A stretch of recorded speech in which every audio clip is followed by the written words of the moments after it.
The aim of this book is not to solve all the issues in the debate about racism.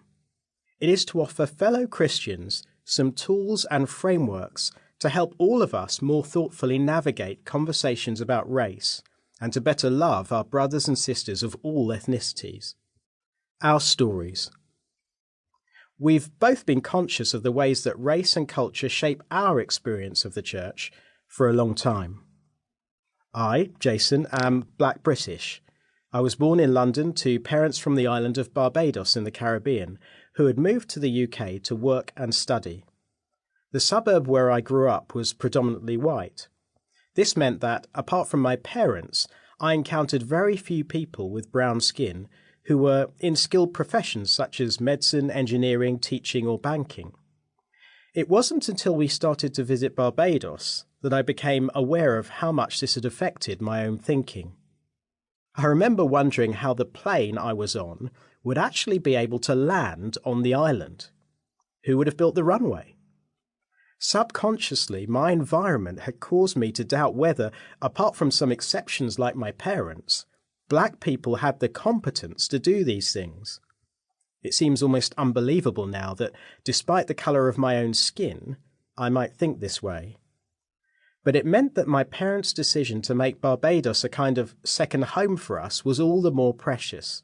Those subconscious stereotypes quickly evaporated when we were immersed in a different place. I was also very aware of being seen as an outsider on both sides of the Atlantic. My accent made me a novelty in the Caribbean, while my skin and hair made me a curiosity among my classmates in England.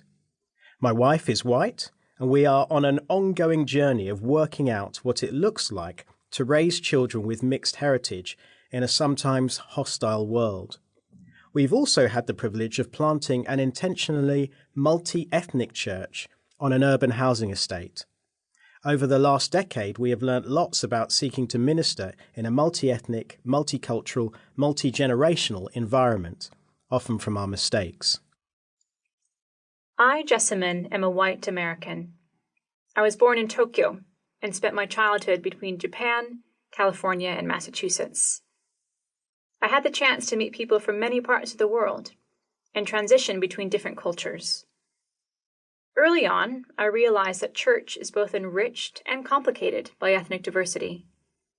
As a kid, I loved singing in Japanese, hearing the faith-filled testimonies of our Nigerian friends, and eating Korean and Filipino food at the monthly Bring and Share lunch. But I also picked up on the fact that there are sometimes conflicts around leadership styles and tensions about how best to manage multiple languages in the service. I observed that a black friend of ours called Dame experienced overt racism. I, on the other hand, would get special attention for having blue eyes and red hair. As an adult, I worked in India for a few years, where the caste system intersects with skin color and class in ways that profoundly impact how people live and worship. These experiences led me to pursue a PhD in sociology, focusing on religion, race, and inequality. 2 years into my PhD, the 2016 American presidential campaign exposed deep and ugly racial divisions in the American church, and most acutely in the evangelical church.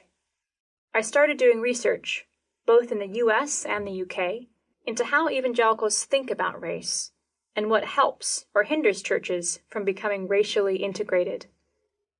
My personal desire is for the church to be a community of welcome and justice, a place of healing and wholeness that points to the reconciling power of Jesus.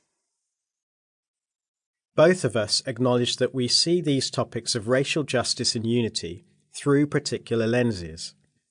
Our own identities and experiences have been profoundly shaped by our families, friends, skin tones, educational opportunities, work contexts, cultural environments, and church communities.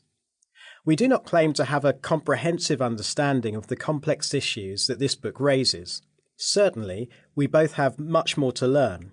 However, we have endeavoured to write with integrity about some of the things we've learnt so far, with the hope that it can be of help to others who also long for the church to reflect God's heart for unity and diversity.